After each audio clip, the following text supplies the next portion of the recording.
My name is Dr. Anthony Smith, Associate Professor of Religious Studies at the University of Dayton and Chair of the Program Committee of the American Catholic Historical Association. On behalf of the Program Committee and the ACHA, thanks for joining us this evening. The American Catholic Historical Association, founded in 1919, is a professional organization dedicated to the study of the history of Catholicism in its many facets. Over the past 100 years, it has grown and developed into what we like to consider as the place where Catholic studies begins. Like many professional associations over this past year, we had to cancel our in-person conference due to the COVID-19 crisis. But rather than decide to wait a year before we could conference together, the program committee has developed a series of single standalone events, webinars, intended to highlight some of the work of the membership that the membership is currently pursuing. These include, in addition to tonight's event, a roundtable discussion of Catholic masculinities and a panel discussion of teaching in the contemporary university. Dates for those events and more will be forthcoming shortly. I'd like to thank the other members of the program committee, Tom Resnick and Catherine Osborne, as well as the entire executive council of the ACHA, whose work and assistance and support has helped to make these events possible. Membership in the ACHA helps make these events possible. So I'd like to invite you to consider joining the ACHA at achahistory.org. And with that, I'll turn the rest of the evening over to Brian Clites. Thank you. Brian?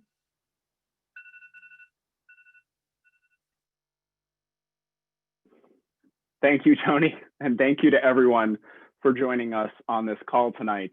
I would also like to thank, before we get started, Michael O'Loughlin. If you don't already know of him, Mike is the national correspondent for America Magazine and host of the podcast Plague, Untold Stories of AIDS in the Catholic Church. Mike was involved in this panel and had been looking forward to meeting many of you at the ACHA in Seattle. Unfortunately, he had a scheduling conflict and can't be with us tonight. I'll be the first to admit that I also wish we could have been in person for this roundtable. Each year, the National ACHA meeting is my favorite conference. It's a venue not just for scholarship, but also for friendship, a time not just for presenting work, but even more for building our communities. And so, especially if you're already planning to be in New Orleans in 2022 for AHA or ASTH, I hope that we'll see you at an ACHA panel there. Okay, now let's turn to the main event. Many of you know me, but if not, I am Brian Clites, an instructor of religious studies at Case Western Reserve University, and also the Associate Director of the Baker Nord Center for the Humanities there. Tonight, we'll be hearing from Kaya Oakes, Peter Jaica, Nicole Hemmer, Michael Pasque, and Anthea Butler, and we'll be hearing from them in that order. I'll introduce each of the panelists individually, and then they'll speak for about 5 to 8 minutes. After Dr. Butler's remarks, we'll open the floor for audience Q&A. You could submit your questions anytime tonight during the panelists' talk, any panelist, by using the Q&A feature that you see at the bottom of your Zoom screen. We'll try to get to as many questions as we can afterwards, but please do keep your questions brief. Our first panelist tonight is Kaya Oakes. Kaya is an essayist, journalist, and teacher. She is the author of 4 books, most recently, The Nuns Are All Right, nuns with an O, not the way we usually see it spelled in our area. Her next book, titled Medieval, is about how women who don't fit in are changing the world. Kaya's essays have appeared in many national publications, including The New Republic, Commonweal, America, and The Washington Post. And since 1999, she has been a faculty member at UC Berkeley, where she teaches composition and creative writing. Kaya, thank you very much for being here tonight. Thank you, Brian. And it's nice to see some of you again, and nice to meet some of you for the first time. I'm not actually on campus, but I'm in a very small room that has a lot of dirty laundry. So, keeping it real here. And I just wanted to again thank the ACHA. I'm here in the role of the journalist on the panel. I know many of you do journalism, but my colleague Mike O'Loughlin from America, who Brian just mentioned, also want to plug Mike's forthcoming book, which is based on his podcast that he did called Plague, which is excellent. We were asked to be part of this to talk from a journalist's perspective. So I'm here to talk about, the question today is, how can historians open up new possibilities for the critical study of American Catholic history? So I'm not a historian. I just play one on TV to, riff on a joke only Gen Xers get. But I wanted to talk about what it, from the writer's point of view versus the historian's point of view. So I use historians as experts many times in my work as a journalist and essayist. And I want to encourage historians to think of your expertise as an opportunity to bring your critical lens to this moment in time. And I think I overheard before we got into the live session about how much Catholic news has happened all of a sudden. And so being prepared to talk about that as an expert on a particular subject in history gives you a lot of power to speak beyond the academy and into the secular audience and to a broader public. So I'm thinking about what kind of pieces that we are all writing right now and being asked to write about this moment in time, and how we can use expertise for that. So I'm currently, as Brian mentioned, at work on this book about women and social expectations and how they do and don't fit into them. And so, of course, because I have a history of writing about the church and feminism, I was asked to write 2 opinion pieces on Amy Coney Barrett. And I said no to both because I have this lovely excuse of this book.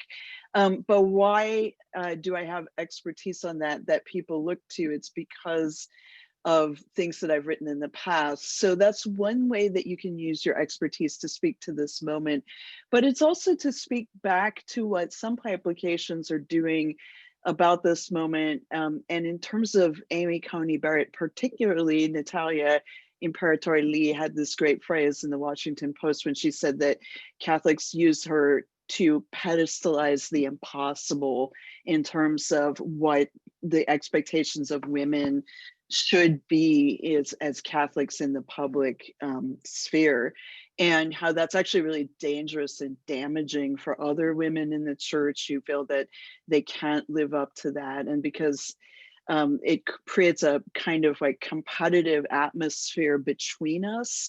So how can you as experts speak to that? That would be an interesting thing to step up to the plate with right now. I thought, for example, about this idea of Amy Coney Barrett as the impossible ideal of Catholic womanhood and how she contrasts with something like the investigation of American women religious in 2012. How that the Vatican decided to pit these nuns who had spent women's sisters and nuns and UNS against, in some ways, they were pitting them against people like Amy Coney Barrett and saying good Catholic women, bad Catholic women, and that and that's a false kind of binary, but it's one that the media loves. So you as a historian, for example, could speak to that in your expertise. So that's one thing to think about. Sorry, my webcam keeps going in and out of focus.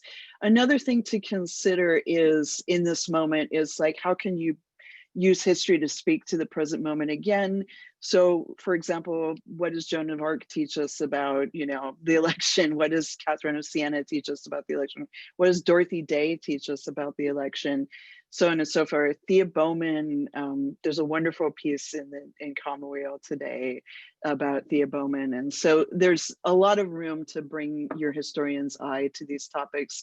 But I think it's important to note that what what historians can do is look both backwards and forwards as writers. And I know Brian's done that talking about clergy abuse, and Anthea does that with Black Catholics, and Nicole with her podcast is like connecting the present to the past. Is an important thing to be able to do. And also, but I want to note that from a journalistic point of view, and I think as academics too, we're really feeling the pandemic coming for us essentially. A lot of publications are suffering from budget cuts. It's harder to land pitches. I have a friend who's a wonderful journalist who said she recently has pitched a story 85 times and not gotten anybody to publish it. My own contract at America was just cut in half. I'm going to be writing a lot less for them. And I had to laugh that my editor from Commonweal is on another panel about the election at the same time as this. So our resources are really strapped, and there aren't that many of us who can talk about the church in ways that both Catholics and secular audiences can understand.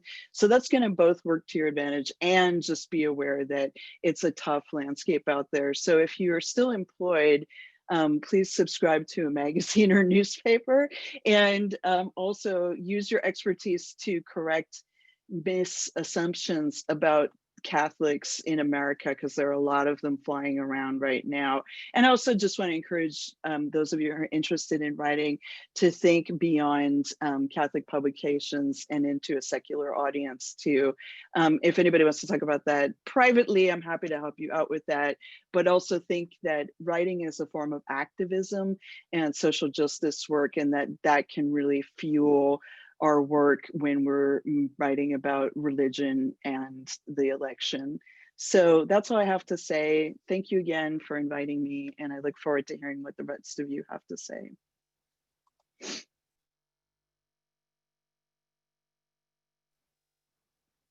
Thank you so much, Kaya. Those were fabulous remarks. And just a reminder, everyone, you can put your questions down in the Q&A. Our next panelist tonight is Peter Jaica. Pete is an assistant teaching professor in the Department of American Studies at the University of Notre Dame. He has recently been quoted by the New York Times and other outlets on the role of Catholicism in this election cycle. And Pete is the author of the forthcoming book, Follow Your Conscience, The Catholic Church and the Spirit of the 60s, which will be out with the University of Chicago Press this spring. Pete, thank you for joining us tonight. Thanks, Brian. Thank you also to Tony and my co-panelist and Andy.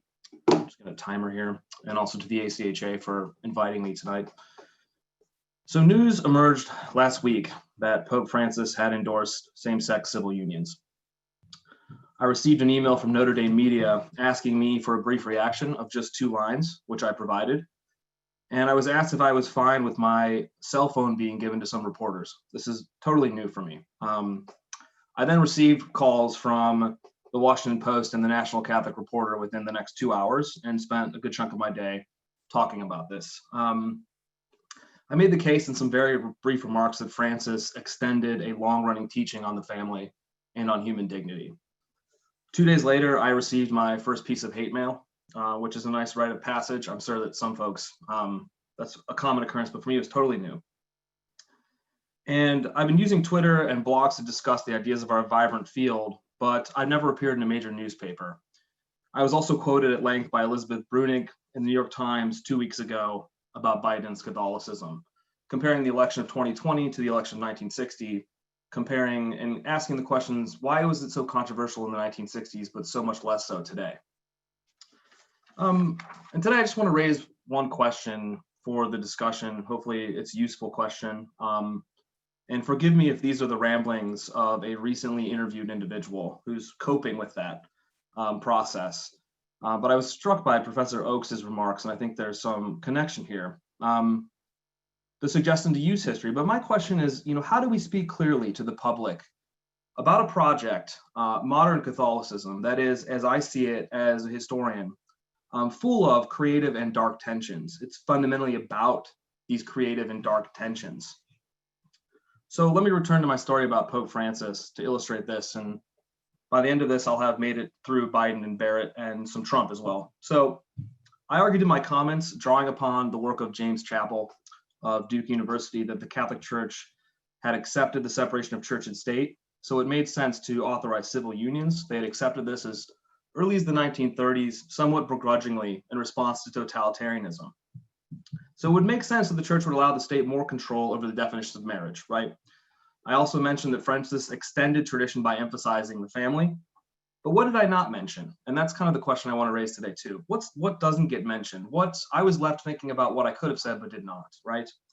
I didn't dwell on the fact, at least at length, that critics will also cite a body of Catholic thought to argue against Francis, to push back against him, a body of thought that exists in Catholic thinking, that every family needs a male and female presence in the home to properly constitute a family. It's not an argument per se that I would agree with or pursue in public, but millions of Catholics subscribe to some vision like that. I did not get a chance to talk about how revolutionary Francis's statements were. Other folks did. Given the long line of homophobic statements the church has been making increasingly since the 70s and 80s. I didn't get to dwell on the insight offered by theologian and historian Mark Jordan, which was made in a blog post for the Imminent Frame some years ago, that the hierarchy is ready to use psychology to study priest pedophiles because it affirms the idea that they can be reformed, but they're not ready to accept the insights of psychology on homosexuality because it would undermine their arguments that homosexuality is not natural, right? They're willing to accept psychology when it helps them. They are not when it does not on the grounds of homosexuality. Did Francis challenge any of this? Did he overturn this? Does he make this illegitimate? These questions were not settled. How could they be, right? So the question again is, how do we translate this project of Catholicism into the public sphere, given its tensions? How do we represent that adequately? If someone did call me to talk about Trump or Biden again, or Barrett, not that they should, but let's say they did, I'll be left with a similar dilemma. Amy Coney Barrett, who is a judge, and I don't pretend to understand judges as a particular subject position, is also caught in some similar tensions, right? She wants to overturn Roe v. Wade, so she says, at the federal level, but a famous 1994 article she writes about with the Catholic University of America president John Garvey, her former teacher. This article lays out an elaborate formula allowing a Catholic judge to recuse themselves from the death penalty cases, right? So infuse religion into the public sphere on the matter of abortion, recuse yourself, wash your hands, and relinquish on the matter of the death penalty. It's this subtle dance of separation yet entwinement that I think is fascinating to try to translate into the public sphere. Got 3 minutes left. It strikes me too, as I'm getting ready to teach the Barragans tomorrow, right? That the Barragans will use public ritual and inject it into the public sphere to shape public discourse on religion, but then retreat back to the Jonah house. When I talked to Elizabeth Brooding about Joe Biden, I mentioned how Catholics had moved into the mainstream and defanged components of Catholic social teaching that were alive during the New Deal, that they went with this neoliberal drift. But there's actually a very elaborate theological formula behind this that I didn't talk about. The tradition of pluralism, which goes back to John Courtney Murray and up to Mario Cuomo, argues that Catholics cannot impose their will on other people, but that in and of itself, I would say, is also a crypto strategy to get Christianity into the public sphere on different terms, right? These are things that I did not mention. And as Brian said, I'm publishing a book in the spring with the University of Chicago Press about the teaching of conscience, and this just testifies to my headspace. The teaching on conscience comes with a dozen reasons as to why you should obey your church authorities and your civil authorities on a range of matters. It also comes with another set of meanings saying that you can obey your authorities on a wide range of things. Theologians would work this problem out, but for historians, it is a problem. But our job is to clarify the worldview of a people who are lunging in multiple directions simultaneously, right? That is, I see it, the major challenge. And so to conclude, I love studying Catholics because they're a destabilized sort of group by the modern. They're bifurcated by the modern. There's a fission, a type of reaction at their core. It makes them fun, dynamic, dialectical, dangerous. It even makes them offensive. I think that the historian and the religious studies scholar should avoid narratives that suggest the interlacing of religion and politics is governed by logic, right? It's a nexus shaped by passions, negations, strategic evasions, and wildly naive and optimistic projections about the power of religion in a secular world. So my question again, how do you take that, render it lucid, and hand it to the public sphere while representing the tensions of this project? Thank you so much for having me.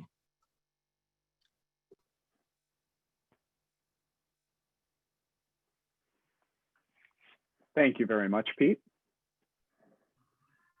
Our next panelist this evening is Nicole Hemmer. She's a political historian who focuses on media, conservatism, and the far right, and she's currently serving as a research associate at the Obama Presidency Oral History Project at Columbia University. Nicole has written and appeared on many international news outlets, including the New York Times, The Atlantic, Politico, Vox, the PBS NewsHour, CNN, C-SPAN, NPR, and NBC News.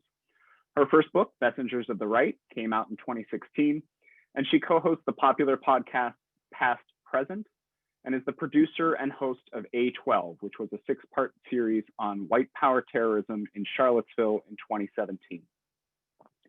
Nicole is also co-founder and co-editor of the Washington Post's New History section, Made by History. Nikki, thank you so much for being here tonight. Thank you so much for having me and for organizing all of this. I come to this topic, as you said, as a political historian, but also as a political journalist. And I've definitely noticed in even just the last few years, there have been many more resources poured into religion reporting, and some very good religion reporting that's being done.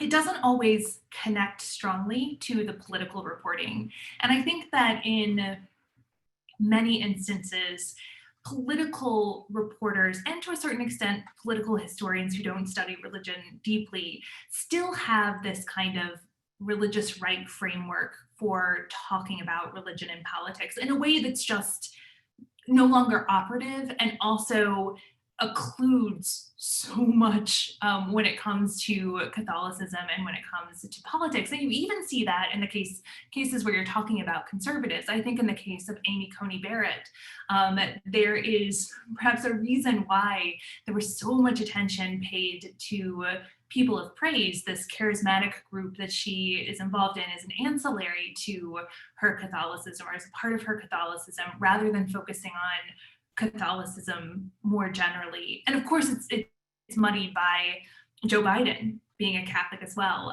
In fact, it has disguised, I think, the predominance of Catholics on Democratic presidential tickets.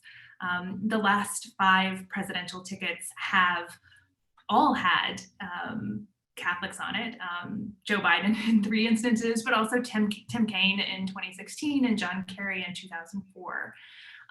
So there is this Catholic tradition in many ways in contemporary democratic politics, but it looks very different from the way that we used to talk about the Catholic vote and Democrats. And that's something that I wanted to talk about, because you still see articles written about the Catholic vote where I think a historian's hand could be very useful, because something really interesting has happened with Catholics in voting, particularly over the past 10 or 20 years, that actually calls into question whether there is any longer a Catholic vote, which is to say that if you look, the big indicator for how Catholics vote is not their Catholicism, but their race and ethnicity. That white Catholics vote just like all other white voters, and that Latinx Catholics vote just like Latinx voters. And what ends up happening is your Catholicism isn't a particularly big predictor of how you're going to vote. It's these issues of race and ethnicity instead. So thinking about whether there's a Catholic vote, and then if there isn't a Catholic vote, how is Catholicism used by different candidates? How is it talked about in the press? And here I'm thinking about somebody like Joe Biden, who I think often, I think he's a man of deep faith, but he's also somebody whose Catholicism is used in a specifically historical way to evoke a moment when there was a Catholic vote that was white and working class. And this is actually hit me today as I was reading this article by religion reporter for The Atlantic, Emma Green, that was looking at Biden's Catholicism in the context of Scranton. And those two things sort of blended together, right? Just as Scranton stands in for the white working class when political reporters write about it, so too in many ways does Joe Biden's Catholicism. Even though, as Green points out, if you go to Scranton, Joe Biden's Scranton doesn't look the same anymore. The Catholic churches there still stand, but they're much emptier than they were when Biden was there as a child.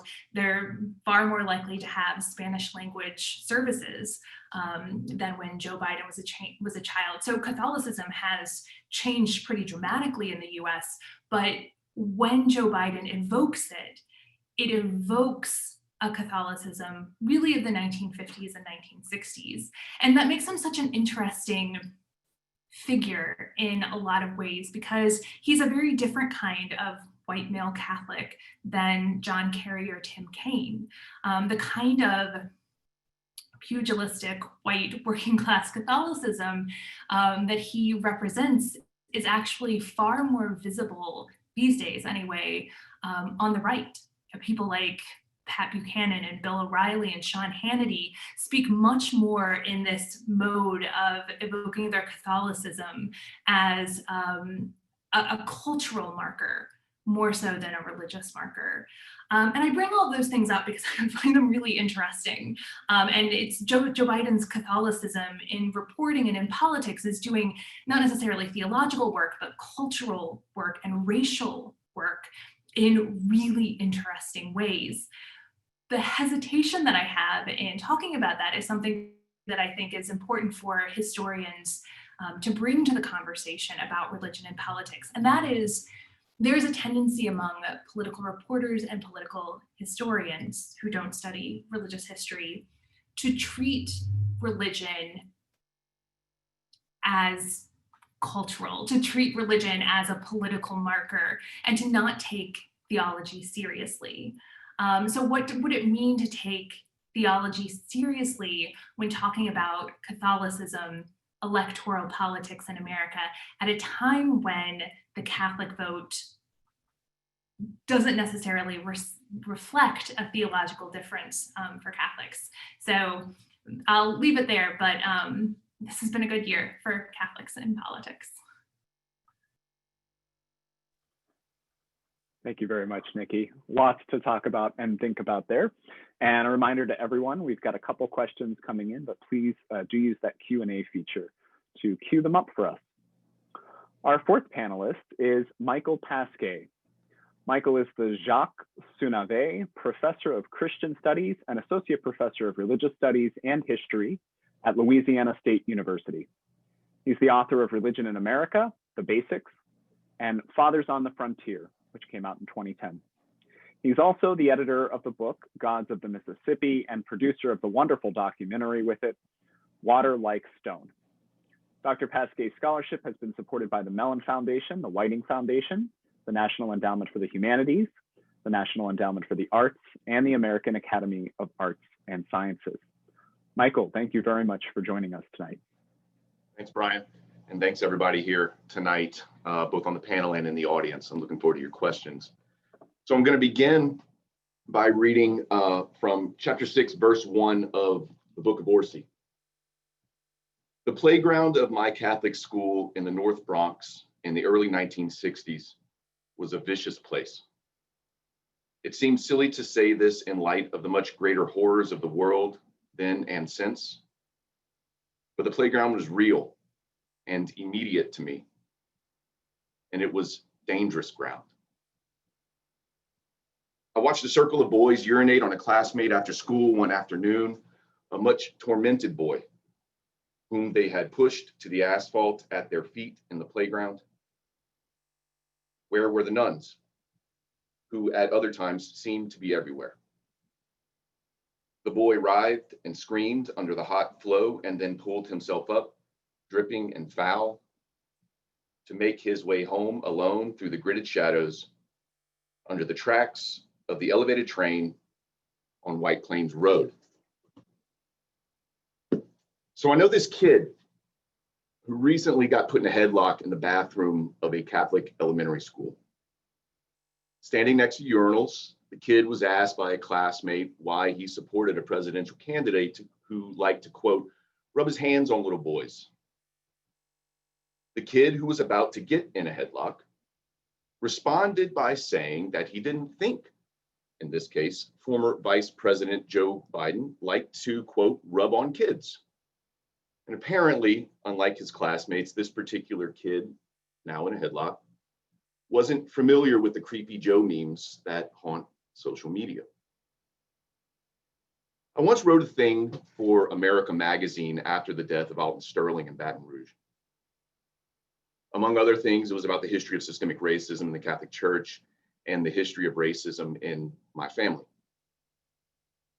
The man who shot Mr. Sterling was third-generation law enforcement. His mom and dad were both law enforcement.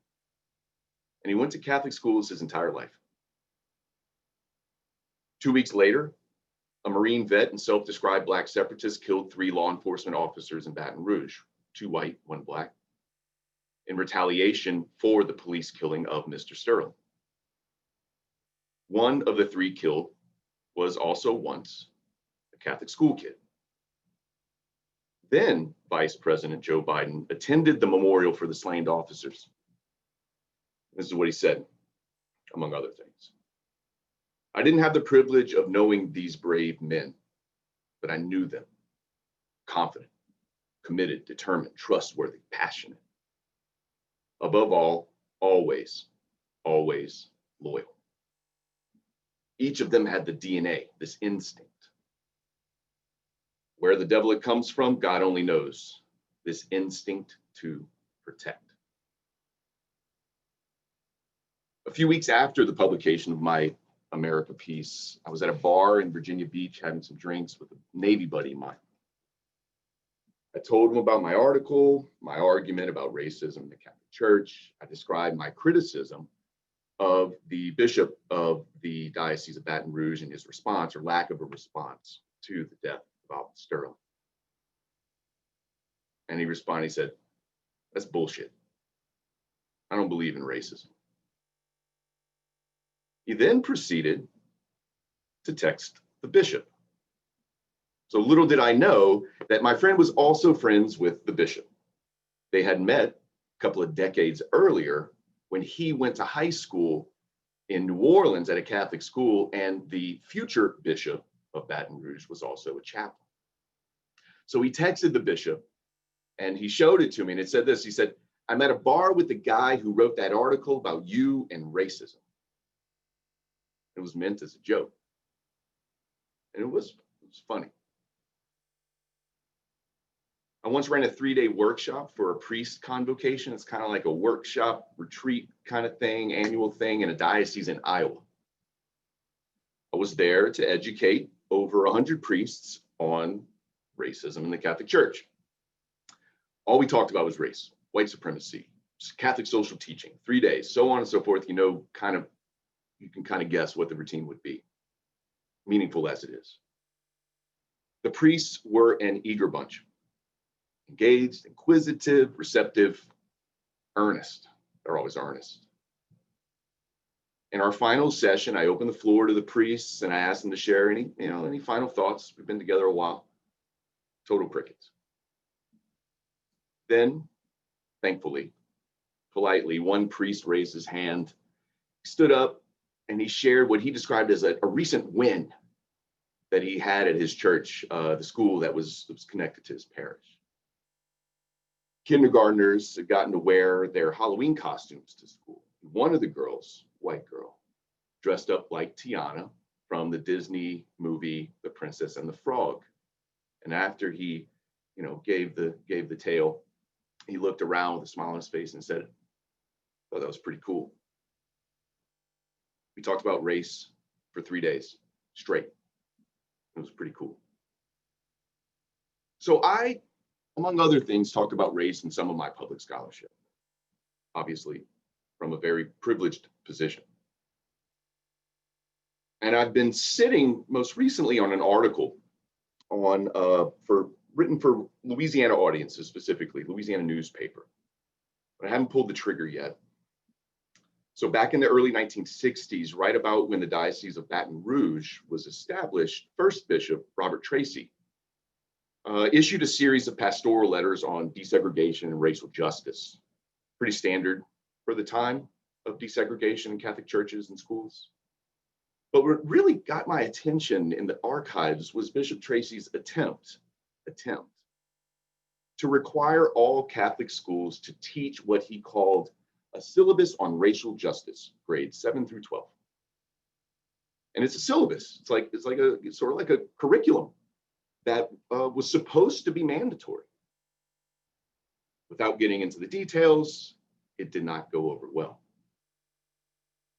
So I've got this cute idea to tell a story about the failure of the Baton Rouge bishops' racial justice syllabus back in the 60s, and then propose in this kind of op-ed-y thing to the diocese and Catholics in Baton Rouge, hey, maybe you can give this another try. Didn't work in the 60s, maybe in the 2020s. But then I thought about the resistance from priests who I know and love, administrators who I know and love, teachers who I know and love, parents who I know and love, and the kids in the Catholic school bathroom who I know and love. All of them standing on what Orsi called that dangerous ground. Sometimes public scholarship is just about informing people, reporting. But usually, at least implicitly, it's about changing people, changing institutions, and changing minds. And there's definitely necessity in this, especially now. It's always now. But there is also futility. And on that bright note, it's time to kick things over to Dr. Butler.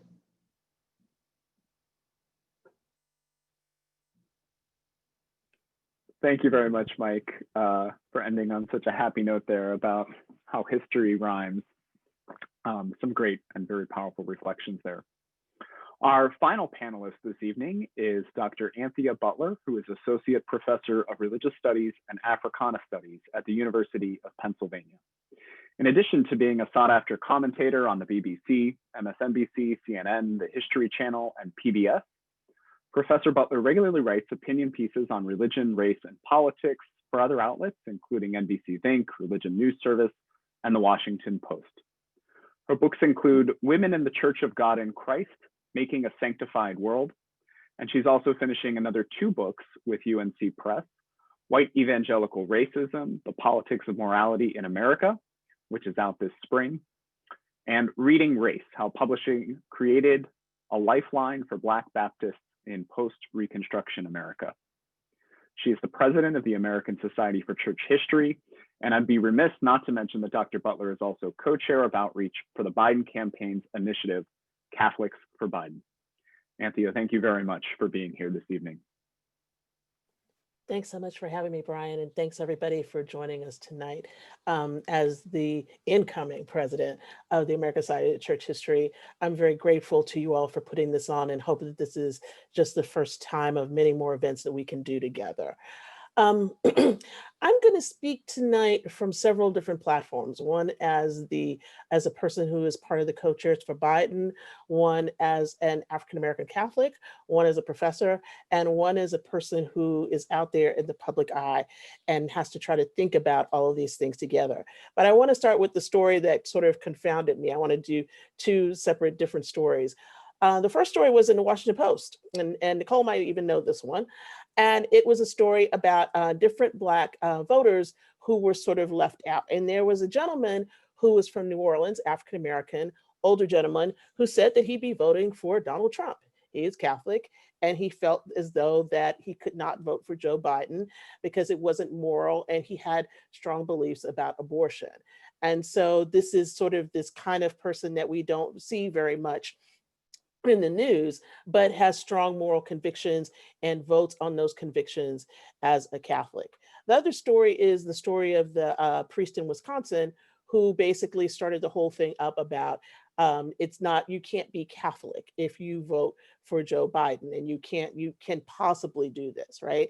And then the third thing, which I failed to mention in the beginning, but just came out today, was a piece, a big 26-page, I believe, voting guide from Eternal Word Network. And that has been sent out to all the people on their email and everything, and says, here we are, here's how you vote, and all of this. Now, I bring all this up to say this. Catholic vote is complicated. And being a public scholar of Catholicism is a complicated place to be for a variety of reasons, especially in a presidential campaign. Because as we all know, putting ourselves out there and saying who we are as a person of faith means something. And so there are the inevitable kinds of ways that people think about you and think about your personal Catholicism as opposed to other kinds of Catholicisms out there. And so I think that's very fair that we haven't really talked about that yet, but I think it's an important piece about how we need to think about this particular election cycle. We have a Catholic candidate for president, Joe Biden. But except at the same time, we have Catholics fighting on social media about what it really means to be Catholic and what it really means that we don't want to vote for the Catholic candidate because we don't see him as being Catholic enough. And so what I've been thinking about this election cycle is what does it mean to be Catholic in America now? Because I think that that is a very contested term. I think that that term gets contested in political ways, in social ways, in cultural ways, and religious ways. And the ways in which we think about that as both public intellectuals and journalists and people who write about this has to be a little more sophisticated than what we've been doing, because we have to hold a lot of things together in this particular election cycle. As we come to the close of it, I suspect that when we start to look at exit polls, that we'll see some interesting things about the voting patterns of Catholics and how they have behaved. But I'm thinking about a couple of the things that I heard here, and Mike brought up Bob Orsi. And so I'm going to bring up a side conversation I had with Bob Orsi that I think is really useful to think about in this, what is the kind of Catholic that we're thinking about in this election cycle. We had talked about the project that he's working on with sex abuse. And he was talking about the ways in which when he was growing up, that there were all these Irish cops everywhere, right? And that, you know, this was the kind of profession that they could be in, and that, you know, was really steeped in kind of a tradition. And so I think about that in this conversation that we had about what kind of Catholic Joe Biden is that he kind of harkens to that kind of rough and tumble Irish guy, right? More on the Pat Buchanan side than everything else. But I think what this is doing in this election cycle is making us have to think about the alliances that Catholics have made in order to have the power that they have politically. And we're not talking about that. And so whether we're talking about the Supreme Court and the preponderance of Catholics on the Supreme Court, whether we're talking about the ways in which certain Catholics believe that we should be more traditional and where they have aligned themselves in terms of the Trump administration vis-a-vis what might happen in a Biden administration should he become elected.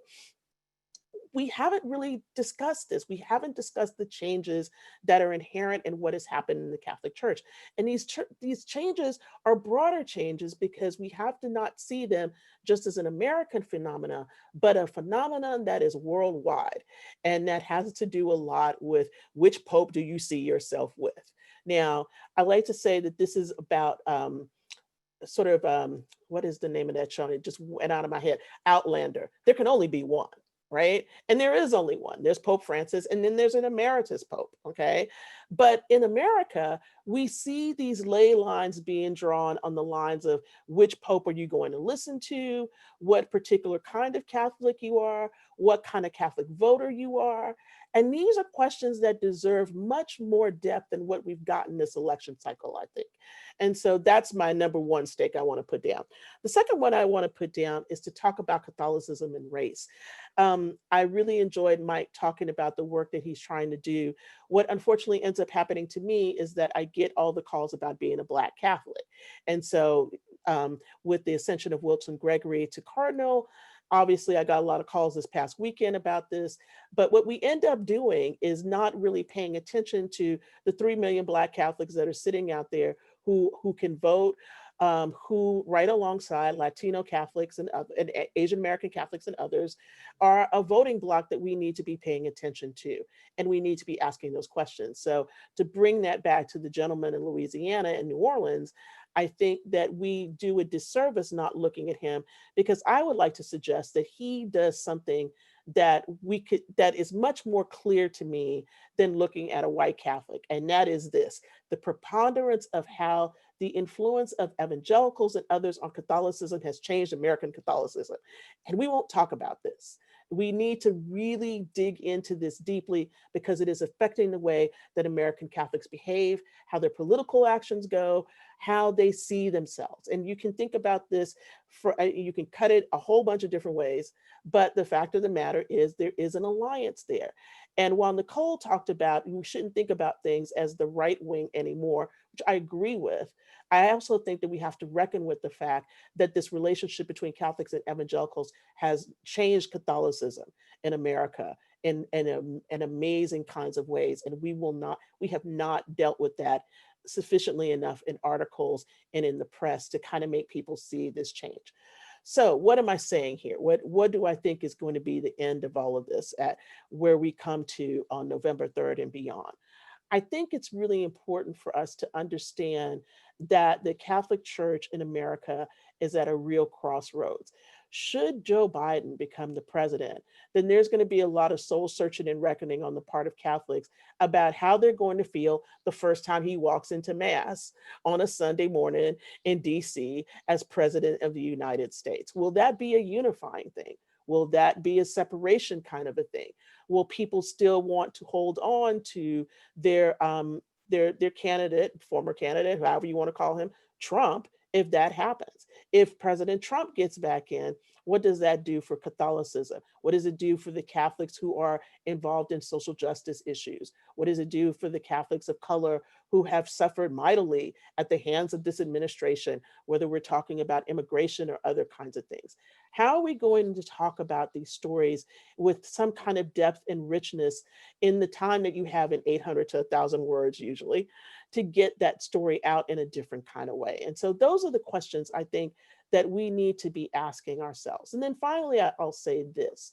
With the ascension of Wilton Gregory as the first Black cardinal in America, I really do think that this is a moment in which the kinds of racism that we see that certain bishops and certain clerical people, priests and others have engaged in absolutely needs to stop. And one of the things that I find myself, gearing up and being ready to do is to start writing about this more frequently and to call these people out because it is tiresome. We are living in the kind of a racial situation right now in this country where I think it is absolutely against every church teaching to have priests offering communion and other kinds of things to people when they're engaged in this kind of blatant racism and the kinds of things that I have seen and have actually come out against Archbishop Gregory.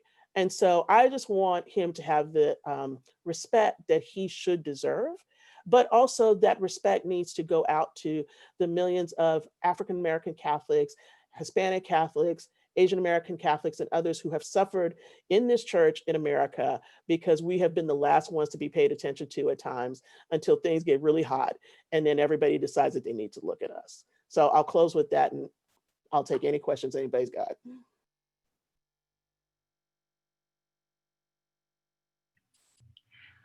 I just want to jump in really quickly on this, the Catholicism and evangelicalism point, because I think it's so smart and so necessary. And I actually think in addition to Amy Coney Barrett, Mike Pence is super interesting in this way, right? Like he can't decide if he identifies as a Catholic. And it's been this sort of like squishy thing throughout his vice presidency that is so fascinating.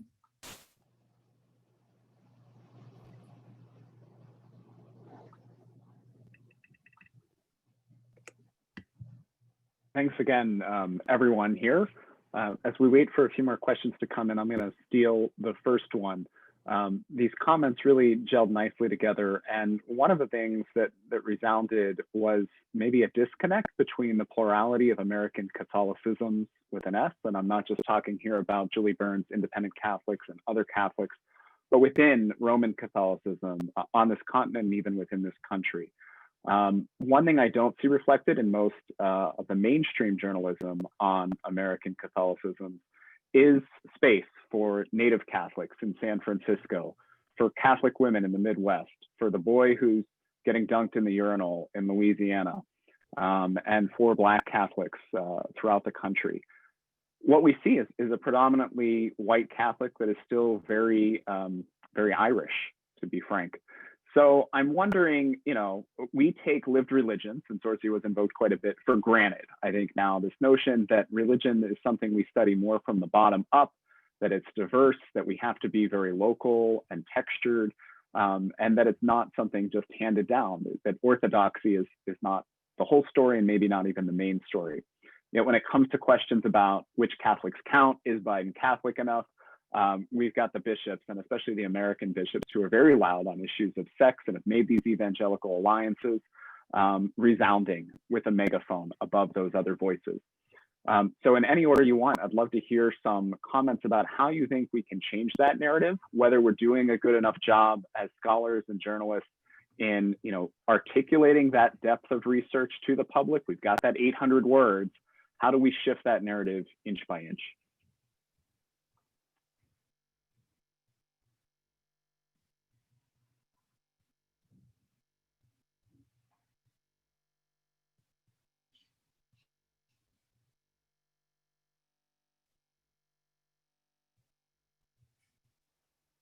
Don't all go at once.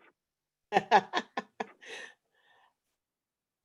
was the last one to speak. I'm trying to like wait for everybody else, but Oh, I Anthea, huh? I can jump in too. Anthea, Go. go ahead. No, you all go first. I'll come behind. I was just going to say, Brian, like one of the things that I've been really irritated by in religion journalism, and I am a religion journalist, is the use of the word devout to be shorthand for conservative, which I think is tied up in all these complicated relationships between white evangelicals and Catholic bishops that you were speaking about, Anthea, and so on and so forth. But also that a lot of religion journalists just don't have the vocabulary that you all do as scholars of religion. And so in some ways, it doesn't mean you have to teach them, but that if you can communicate to them, you know, on Twitter or whatever, just like, hey, I noticed you use the word devout, but what does that, there's devout queer Latinx Catholics, you know, and then there's devout white Catholics with 10 children. So it's just, you have to be careful with language when you're writing to a secular audience. And, you know, sometimes scholars will come to me and say, I want help writing for a broader public, and I want to write about, you know, terms that hagiography and things that don't make sense outside of the academy. So that's just my little blur. and I would add too, and it kind of goes to Anthea's point about the gentleman in New Orleans, right? How and I knew that we would be talking kind of cloud level politics kinds of things too. So I wanted to kind of bring it down to a ground level in a way.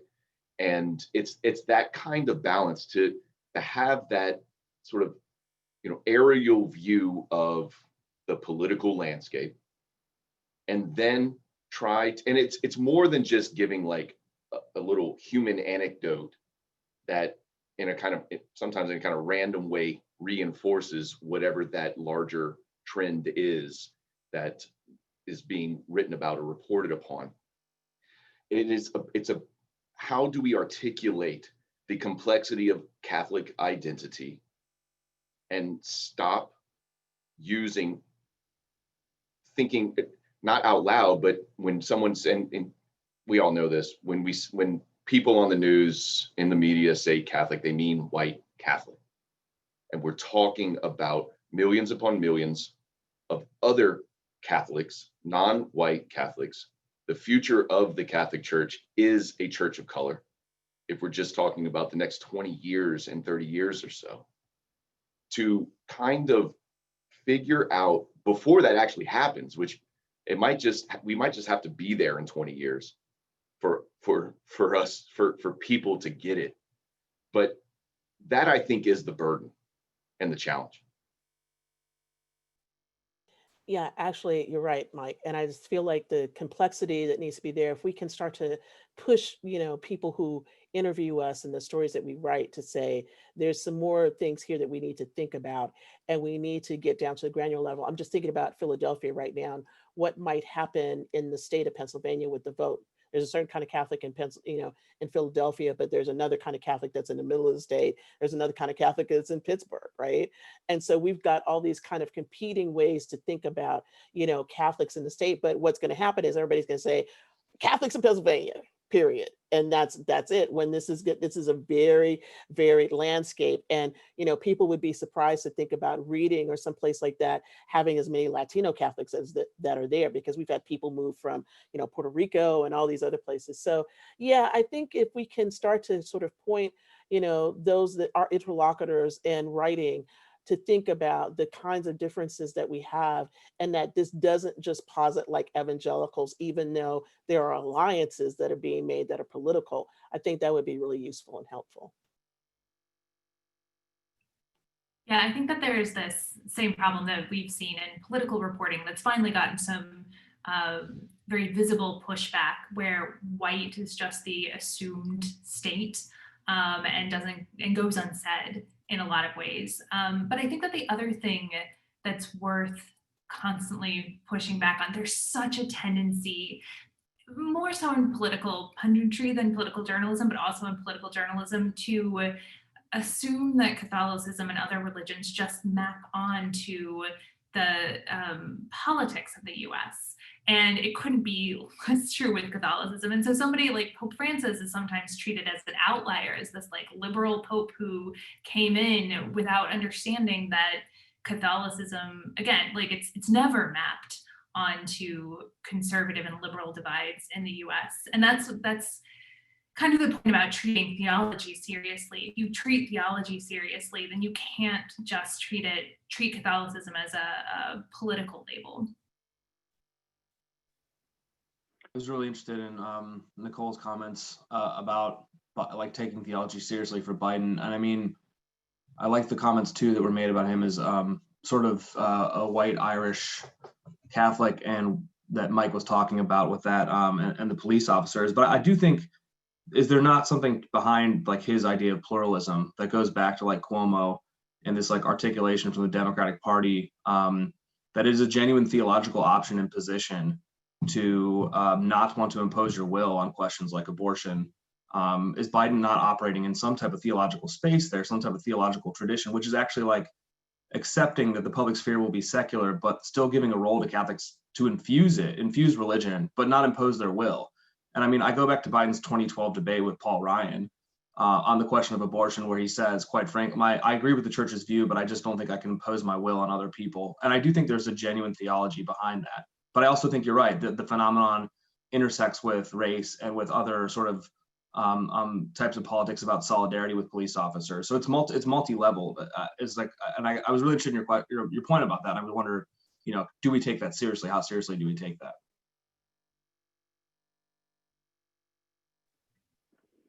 I think there will be some questions on that. Did you want to go right now, Nikki? No, go ahead. Okay. Let's start to get some of the audience questions here. And this one, I think maybe we'll start with Kaya, and then Nikki or Anthea, as the two of us who have done the most public work might want to follow up. So Barbara Shusha asks, she liked the word translate about communicating in the public sphere. Is there a way, do you have suggestions on how to speak with journalists in a way that your comments might transform into sound bites that are more meaningful? Yeah, so first of all, learn about on the record, off the record, and a shocking number of people who don't even know what that means. I was doing a story for America on a Black Catholic church here in Oakland, California, and the former priest there had wanted to say some things about gender and sexuality, but didn't want the bishop to know. And he was like, oh, could you not write this? And I said, just say off the record, and I'll stop writing, and then say on the record when you want me to start turn the recorder back on. And so that's one thing that scholars should be aware of. And another is we as journalists don't always run, and some of you know because you've been interviewed, we don't always run quotes by sources before the piece goes up. So if you specifically want the writer to send you the transcript or the piece when it's going into edit, you have to tell us that, because we often do not do that. So those are two things. If you're concerned about how your quotes are going to come across, do tell tell us ahead of time that that's a concern of yours, because Pete, I was listening to you talking about being in the public eye after an interview, and I've been on both the questioning and receiving end of that, and it's equally painful. It was like 3 weeks later, and someone tweeted at me saying I was quoted in the New York Times, and I was like, is she even gonna quote me? But there was 3 big ones. And yeah, it's a very interesting space of limbo, but it's also very exciting. Yeah. Yeah. Some of that comes with relationships, how long you've been talking to somebody in the press, Pete, in your case, you just started doing this, and now, you have relationships that you could have in the future now, right? And so people will be able to get to know you and know how you respond to certain kinds of things, and what things you want said and what things you don't want said. I think in a lot of cases, however, one of the biggest mistakes I see people made, and the mistakes that I made in the beginning, was not finding out who you're talking to in the first place. I mean, you really need to know who you're talking to, because sometimes it's some small outlet that can get you in a lot of trouble, honestly. And you have to really, figure out, is this person reputable? Where is this going? What kind of journalistic chain of command does it go through? Where is it going to end up? You get quoted on Fox, you're going to get like a whole bunch of craziness. So, bear that in mind. I think that's a really important thing to say, especially when you're talking about, political things. And I'll say one more thing too, and I think this is really important. For some of us, it depends on where you are in the country, in the archdiocese, and things that happen. I am not in a position to have ever gotten pulled by Chaput when he was here, because he had no jurisdiction over me. I'm at Penn. So he couldn't say anything to me. I could say whatever I wanted to. But if I was at St. Joe's or Villanova, he might have had some things to say to me, but there's nothing that he could have said. And so, I relish being where I am, because it makes it a lot easier for me to say the things I need to say. I would also just add that reputable journalists want you to sound smart, and they also want to understand you. And so once you've done that research that Anthea was talking about, if you say something, most of the time, they're not looking for a kind of gotcha. If you've misspoken, they want you to clarify. They want you to find the right way that you want to communicate your ideas. And to that end, I mean, when you have a chance, if you know kind of what the subject matter is going to be, taking some time before you talk to the journalist to figure out what points you want to get across, how you want to frame them, especially because that work of translation, if you haven't done it a ton, can be a little challenging. So just giving yourself the time to figure out what you want to say and how you want to say it will make that process much easier. And for those of you on the call who are interested in doing more public writing, more media appearances, there is a steep learning curve, but you can, give yourself a head start. Anthea sits as one of the directors of Sacred Rights. I did a training with them a few summers ago, and it was fantastic. That's run by Liz Bucar and Megan Goodwin at Northeastern. The Op-Ed Project, which I think meets at St. John's most summers, is another great resource. And establishing these relationships, writing 2 or 3 times for one venue and learning their process before you pitch widely. Those are great things to do. Today, I had a colleague at Case Western who was trying to place a piece with Commonweal and hadn't heard back in 2 days. And I said, well, why don't you tell them? They've got 4 hours and then you're going somewhere else. And she misheard me and thought that I meant this was some kind of competitive atmosphere. And I was trying to explain, no, I think that's fairly normative. If it's got tethered to the news cycle, you need to move on if they're not interested. So thank you all for those perspectives. Next, I'd like to move to a question from Dennis Castillo. First, Dennis wanted to echo Kaya in saying that he's a devout progressive Catholic and we need more of Dorothy Day in the narrative.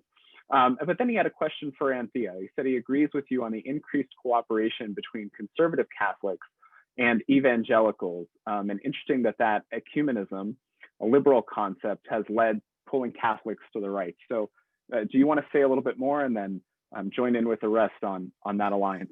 Yeah, I can say a little bit more. I think, we should think about this alliance as being one of elites that filter down to the masses. And the way that I'll say that is that, I think it's 92, 93 when we had Catholics and evangelicals together in the statement that they wrote about things that they could be together about. But what has probably really done it more than anything else, to be quite honest with you, is Eternal World Network. I can't stress to you that this rise of Catholic media has really changed the ways in which people sort of think about how they vote and all this. So you've got Raymond Arroyo and all this. It used to just be Mother Angelica praying and, like a bunch of guys doing different kinds of masses and stuff. But now it's like a big cottage industry of all sorts of things, and very political and very much, pro-life and pushing forward a certain type of agenda. So I think we have to really pay attention to the role of how Catholic media has played. I'm not sure about this in terms of thinking about, the local Catholic newspapers, a lot of which would probably have closed like every other newspaper, but some are still publishing. And I think that this is an important place to really think about how these changes have happened and how this is sort of an ecumenism, but it's also something that has happened internally with the Catholic Church.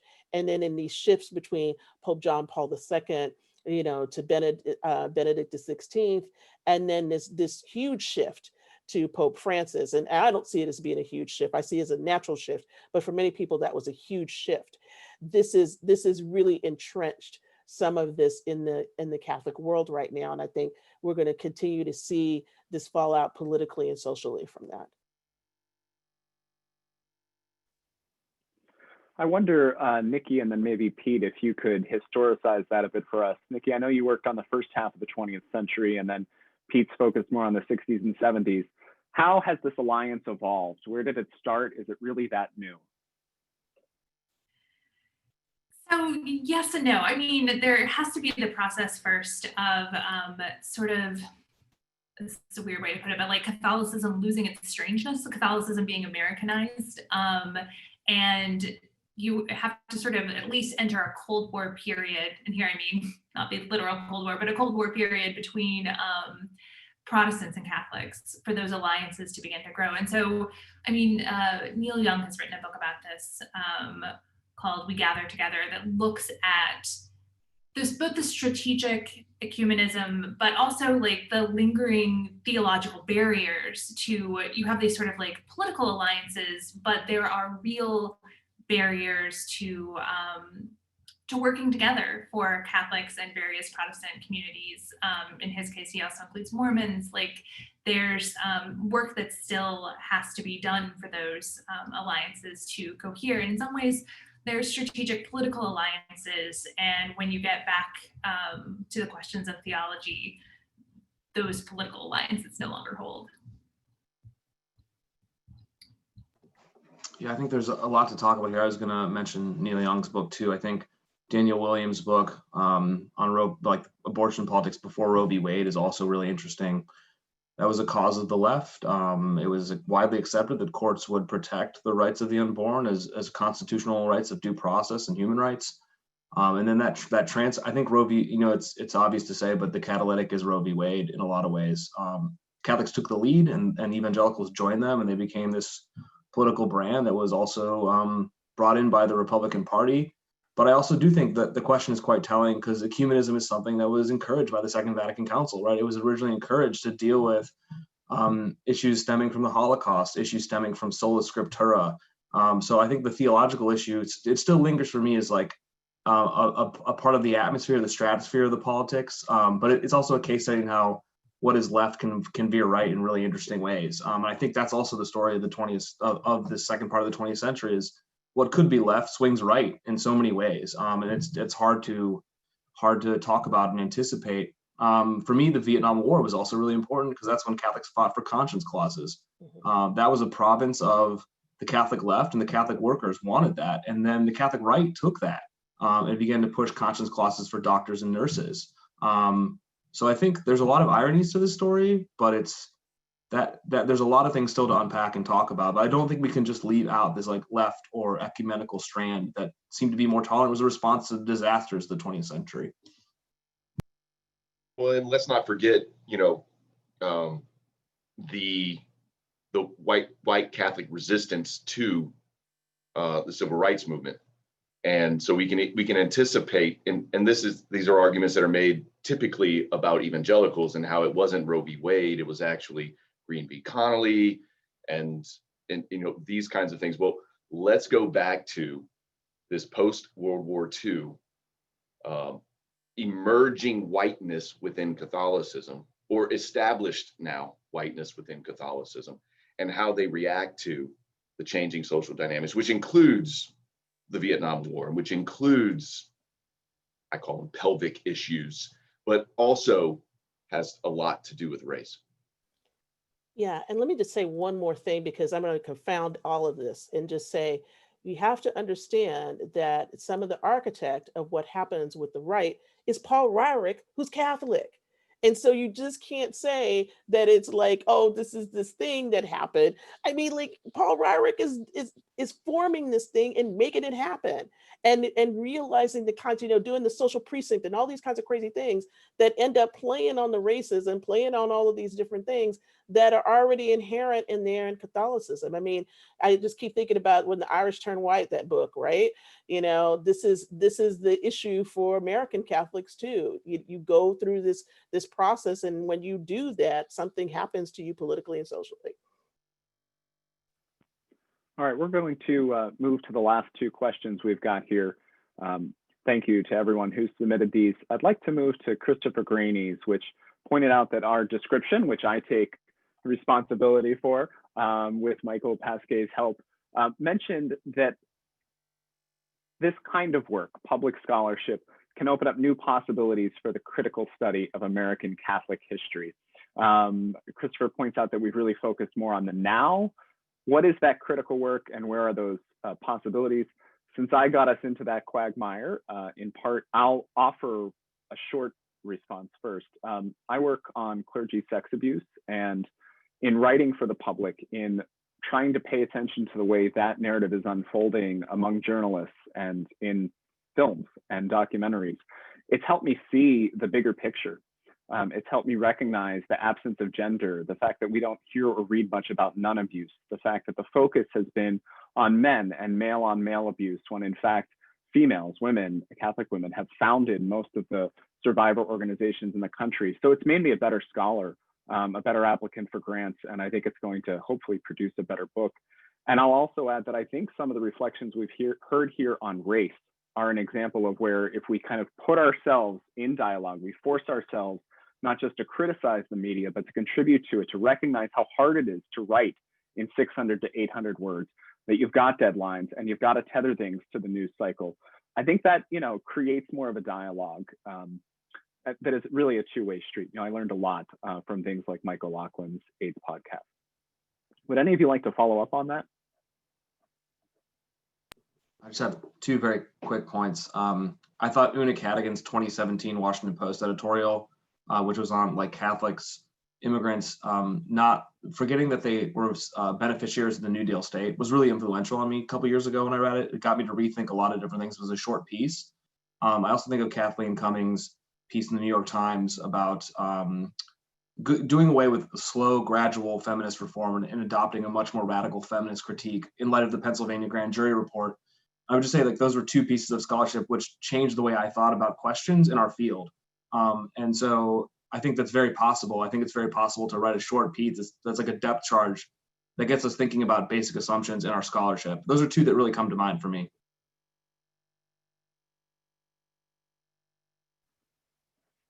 That's great. And thank you all for sticking with us. We're going to take this one last question before we part for the evening.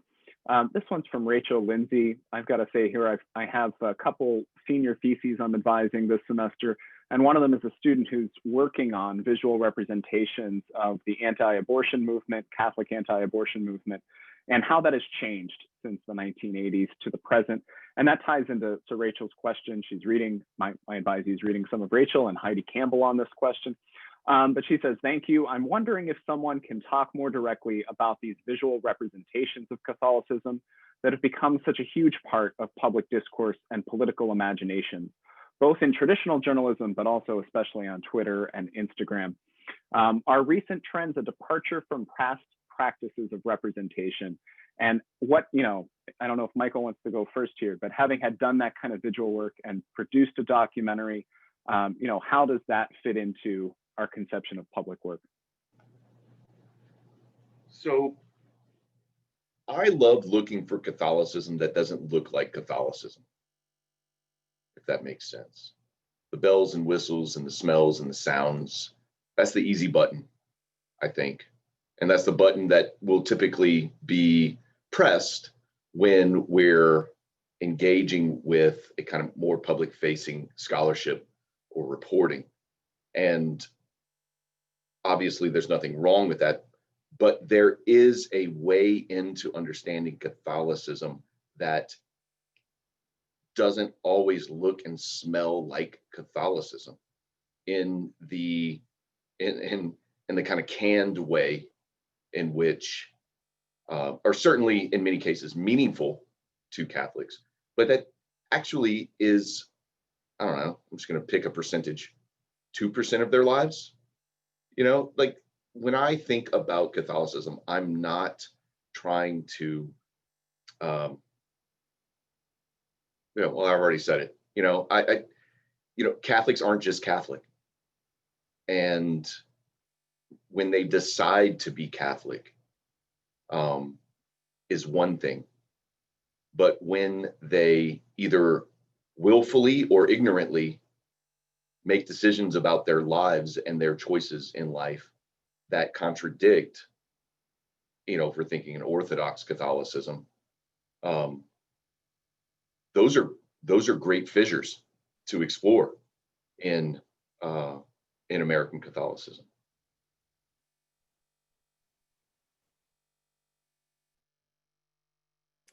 I think, now we have to think about what the representation of Catholicism will be in the future. I'm kind of not thinking about the past so much because I think there's so much imagery out there, but I am thinking about in a pandemic world and afterwards, depending again on what happens politically, what are the images that you see of Catholicism if you can't go to mass, if you can't do these normal things?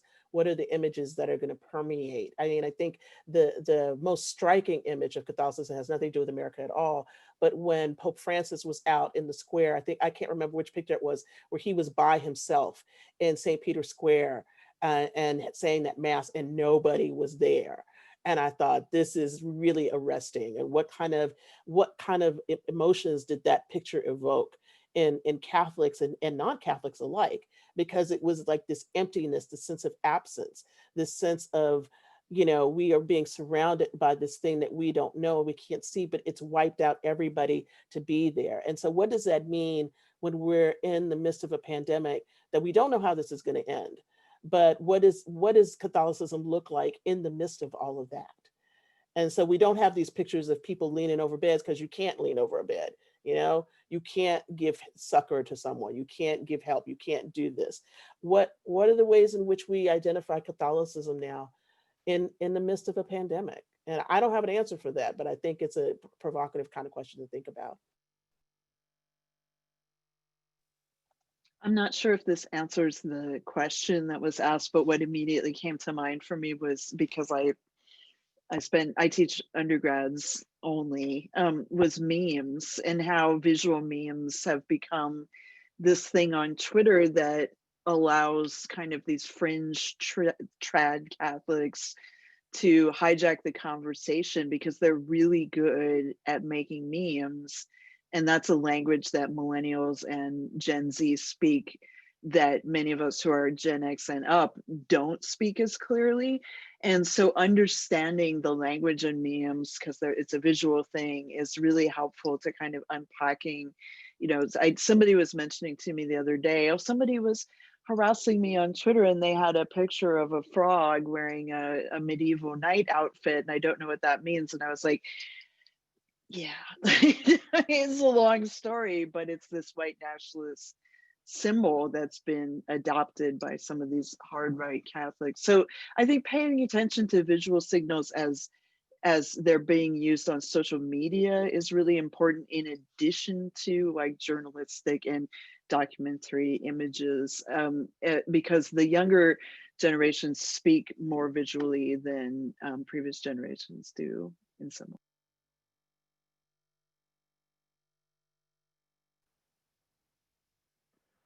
I think that's a great place to conclude for the evening.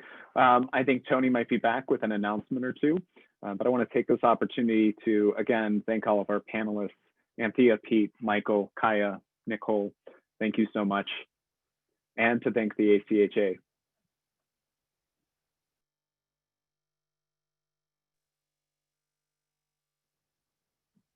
Okay, so, well, I managed to get the alarm shut off finally. So Liz and Brian, thank you very much. And all the panelists, thank you. This has been a really wonderful session, a great way to inaugurate ACHA webinars for this year.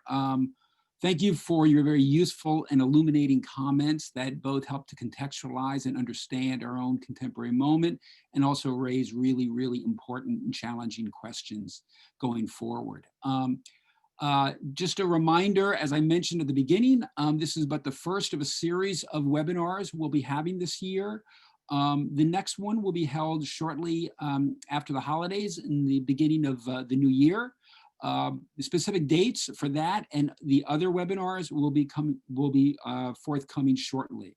And on that note, I'll end it and thank you all again, the panelists, as well as people who are attended and the questions. Thank you very much and have a good night.